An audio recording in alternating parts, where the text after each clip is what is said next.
I lost my baby because my husband was too busy helping another woman plant flowers. Yes, really, while I was 8 months pregnant, beaten on the floor of our secluded villa and forced to drink labor-inducing medicine, I begged the maid to find my mate, Leslie Dixon. She came back with his message. He said I was being dramatic. He said Judy Savage, his fragile childhood friend, needed help moving plants because greenery would help her breathing. Apparently, that mattered more than his pregnant wife bleeding on the floor. By the time my foster sister Gloria came back from gathering herbs, I was barely conscious, lying in blood, my baby dying inside me. She was pregnant too. She tried to protect me. They beat her for it. They forced the same medicine down her throat.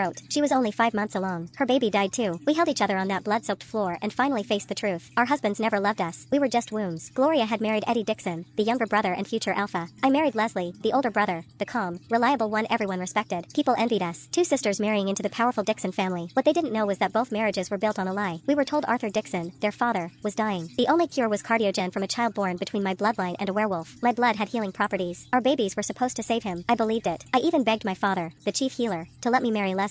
I thought I was repaying kindness. I was volunteering for sacrifice. When I woke after losing my baby, the first thing I asked for wasn't medicine. It was paper. I wrote a bond severance letter. I wanted out. 2 weeks later, Leslie finally came to the villa. Not because he cared, because my severance request would damage his reputation. He stormed in without even looking at me. You said you lost the baby? Obviously a lie. You're just trying to compete with Judy for attention. I lay there listening in silence. I tolerated you because the child in your womb could save my father, but Judy finally stopped taking medicine. Are you trying to make her sick again? That was the moment my heart turned cold. Not once did he ask if I was okay. Not once did he ask about our child. Only Judy. Only the baby's usefulness. I tried to get up. I wanted him to see my flat stomach. I wanted him to know our son was dead, but I collapsed before I reached the door. By the time Regina helped me back to bed, he was already gone. Gone to Judy. Again. Then Regina handed me something she found after the attack. A bracelet. Silver. Mist-bound pack crest. And one engraved name. Savage. Judy. She had sent them. Everything clicked. A month earlier, after Arthur's birthday, Judy had smiled sweetly and offered us postpartum herbs from her pack. Gloria even drew her map to our secluded villa. We invited the snake in ourselves. She waited. Then she sent men to destroy us. I remember hearing my baby cry. He was early, but alive. I begged them to let me hold him. I begged them to let me save him, but all I got was more bitter medicine and more fists. I watched my son stop moving, and somewhere far away, my husband was planting flowers for another woman. Later, Gloria sat beside me and whispered the final truth. Judy wasn't just close to Leslie. She was involved with Eddie too. The brothers weren't protecting us. They were protecting her. We weren't wives. We were tools, used to make Judy jealous. And once our babies were gone, we were disposable. Gloria grabbed my hand, tears falling. This time, she said, I'm leaving with you. I'm severing my bond too. I nodded. For the first time, grief turned into something stronger. Rage. Because if Leslie thought losing my baby would make me stay obedient, he was about to learn exactly how wrong he was. The next time we met, he would ask me one question. Where's the baby? And this time, I was finally going to tell him the truth. The truth that would destroy everything.